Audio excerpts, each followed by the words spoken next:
Hello and welcome back to my channel. So this is not the usual topic of videos that I do, but during research for my last video, I got into quite a confusing, irritating and oddly captivating rabbit hole of the I-Star Entertainment, aka the home of Neonpunch, Xumdayeon, and newwl, among other artists. If you're a nugu stan, all these groups probably sound familiar to you. Today I'll be going through all the company's failures, mismanagements and all sorts of other scandals in between these groups. It's gonna get a bit long, but it's all a part of the law. Let's start. I-Star Entertainment, formerly known as Kpop Live Entertainment, also formerly known as A100 Entertainment. They are quite fond of rebranding, as you'll see further down the video, is a South Korean record label founded in 2016 by Bak Jongwook. Their current musical artists include girl group Newl, as well as soloists PK Heeman, who is also the CEO of the company and the main perpetrator of today's video, and Jim, a former Mix9 contestant who debuted in 2018 and hasn't released anything since. As of right now, it's not certain if she's still in the company since there's not a lot of info out there. Their list of past artists is much longer though. In early 2017, the company announced they would be debuting their first girl group via a girl group project that would be broadcasted on their YouTube channel. In October that same year, the group's name was revealed to be Neonpunch.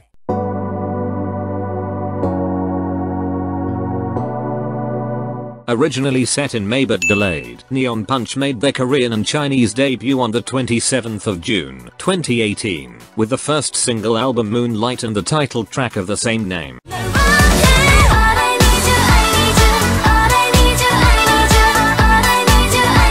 The lineup consisted of Daeyeon, who was the leader and main vocalist, Terry, who was the vocalist, Baka the lead dancer, lead vocalist and center, May the lead vocalist, and Ion, who was the group's main dancer and maknae. Moonlight peaked at 37 on the Circle chart, formerly known as Gaon chart. This song is such a banger. It's fun and upbeat with a retro funk vibe, and the melody hook is super catchy. They performed this song on several music shows in Korea and later promoted in Japan as well. One of the most infamous moments of the group followed quickly after, when their CEO pulling a disbandment joke on them went somewhat viral and rightfully angered a lot of fans. He gathered all the girls in the room and told them he doesn't have any positive thoughts about Neonpunch's future and that the group would be disbanding. The girls broke down, and after some time he handed them a letter saying it was all a prank. You can't make this nonsense up. I feel like this tells you everything you need to know about this company. Few months later it was revealed that member Terry will be on a hiatus due to personal reasons, and afterwards it was announced she would actually be leaving the group altogether due to health reasons. They also introduced the new member Dohee, who would be serving as the group's vocalist and visual. On the 30th of January 2019,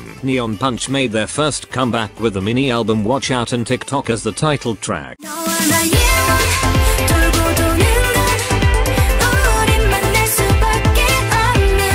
which peaked at 45 on Gaon charts. Truly for the arts and not the charts. Personally, I think this is where I-Star Entertainment reached its highest point musically, and this time around we got some actual B-sides, with Goodbye being my personal favorite. Definitely check out the whole album if you like this song. For the group's next comeback, the company joined Makestar and asked fans to help fund Neonpunch's future release, and the goal was met, but the Makestar account was subsequently taken down, which confused a lot of fans. A whole year later, in April of 2020, the company finally made a statement via Makestar, and to summarize, they informed the fans that even though they have achieved a higher goal than initially intended with the Makestar, the comeback fell through due to major and minor problems in the company, along with members Dohee and May going on a hiatus, as well as Neonpunch as a group. They then stated that a new subunit would be formed consisting out of the three active members, Daeyeon, Baka and Ion. People who donated to the Makestar would have to email them for a refund, but only for a limited amount of time, which was obviously very lousy of them considering not all the people who donated were in the loop or even knew they had to contact them to get their money back. On the 30th of May, 2020, the teaser for the subunit Sum was revealed, but 2.5 months later, the company put out an official statement saying Neonpunch disbanded due to financial difficulties during COVID-19, aside from other reasons, and that Sum will become a full group rather than a subunit.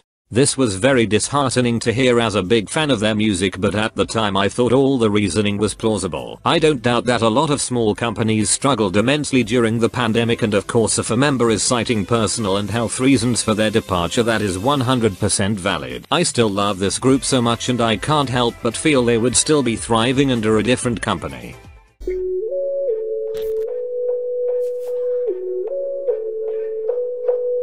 After 2 delays, XUM finally made their debut on the 24th of September 2020 with the single album Dalala.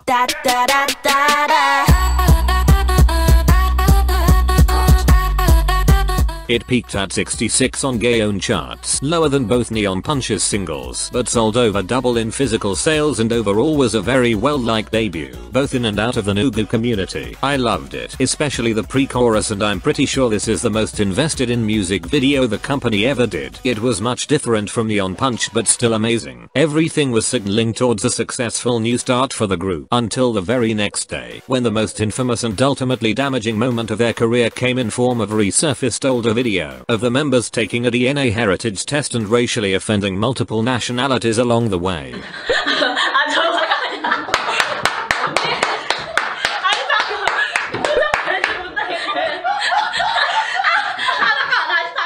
Yeah, it was pretty bad, and definitely a turning point for the group. Quickly after, the video was taken down and an official apology from the company was posted, as well as an official apology from the girls themselves, but the damage was already done and XUM lost a lot of fans. After Dalala promotions ended, it was pretty much radio silence on all social medias, until May of 2021, when then A100 Entertainment changed their name to kpopliveentertainment, and uploaded an introduction video of their new girl group hiwaysoojung, not on their own YouTube channel but on XUM's. This was pretty confusing to everyone since we got no updates on XUM, and after realizing they have to tie loose ends, their company posted their disbandment announcement on the company's YouTube community page. It was very short and brief and offered no information on the members and why or when it happened, even though we can assume they saw no future in XUM because of the scandal and figured they would just start fresh again. They took that literally and deleted all of XUM's videos, including the MV4 Dalala, which at that point racked up quite a lot of views. To say I was disappointed is an understatement. They only released 3 songs, all bangers, literally just came, slayed and went. I feel like they had so much potential, but unfortunately that video really did them in, and their company basically silently disbanded them right after that. I wish they didn't delete almost every trace of them online, but fun fact, XUM is the only group in this company to have their Instagram untouched after disbandment, so at least we have that.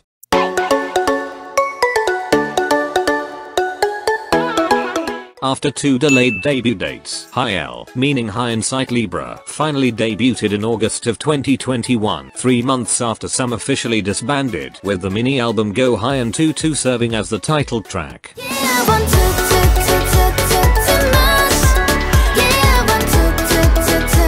The lineup consisted of Legion, the leader and lead rapper, Soojung the main rapper, Dakyoung the main vocalist and main dancer, Jua the sub-vocalist, Haeyeon the lead dancer, and Yesol the lead vocalist and maknae of the group. Hiltootoo definitely grew on me over time. My first impression wasn't so positive, as I thought it was kinda plain for a debut song, but it won me over cause the melody is so catchy and the rap parts are pretty good. They promoted the song on music shows and a few months later released a music performance video for their B-side Beautiful Night.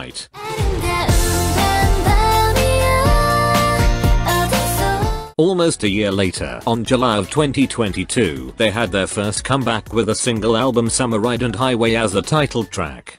Let's ride it,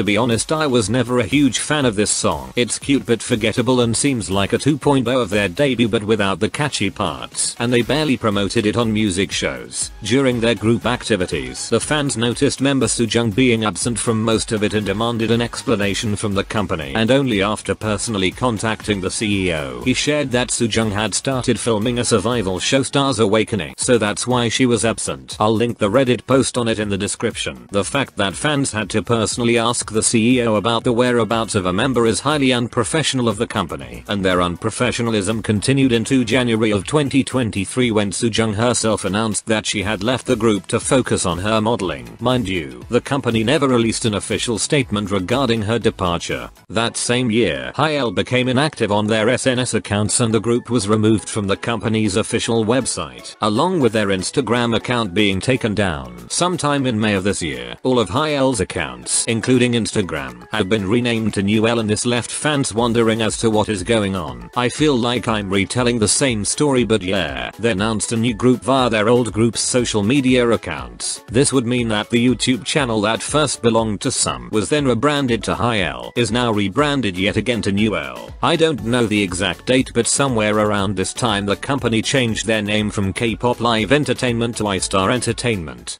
On the 7th of August we finally got some clarification when the CEO posted this on Newl's Twitter account, formerly Newl's, confirming that Newl will be a new group and that Newl disbanded due to discord between the group members. 2 days later, former Newl member Soojung, who left the group to pursue modeling, revealed on Instagram that she has been bullied by the rest of the Newl members and that the company knew and did nothing about it, while also providing legal court documents alleging she was neglected by the company and that the whole situation caused several serious illnesses related to stress, including septic shock, a bacterial infection of the kidneys and insomnia, among other things. The alleged bullying started while Soojung participated in Star's Awakening, and supposedly things got so bad that she had to move out of the group dorms and was living off her own expenses, and because of it, she wasn't getting the group schedule papers and the members weren't sharing theirs, so Soojung had to contact the management herself to get them, which was obviously not her job. The court documents go on to say she was hospitalized and treated in an intensive care unit from the 24th of January to the 6th of February of 2023. All of this caused Soojung to ultimately leave the group. SW Entertainment didn't deny that there was discord between her and the members, but from what I can tell they claim they didn't know about her deteriorating health. Most of the former Newl members responded to this pretty quickly and stated that while they didn't get along, there was no bullying or other things Soojung described, along with some saying Soojung was the one bullying them. All of these things will be linked in the description.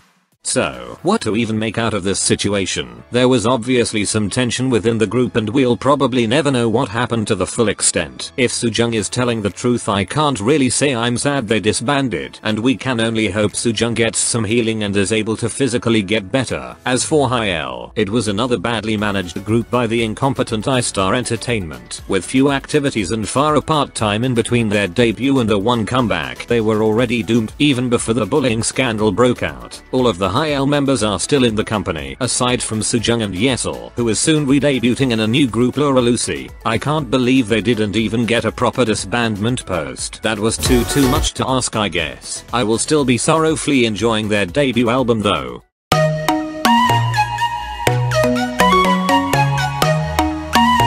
After having their debut delayed for no reason that I can find, Newl, meaning New Libra, made their debut on the 27th of September 2024 with their first album Libra and the title track Focus.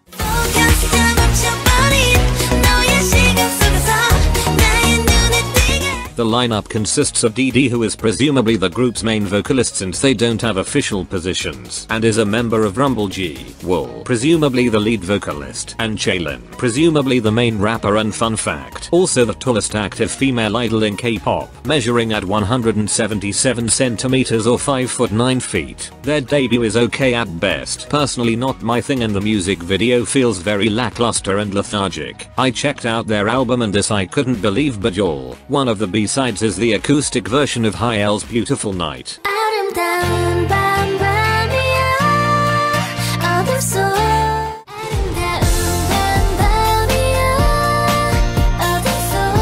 Like, this is truly unbelievable and disrespectful to Newl. With all of this I can already see where Newl is heading and I'll be surprised if they make it past the first comeback, but I wish the girls all the best luck cause they're gonna need it.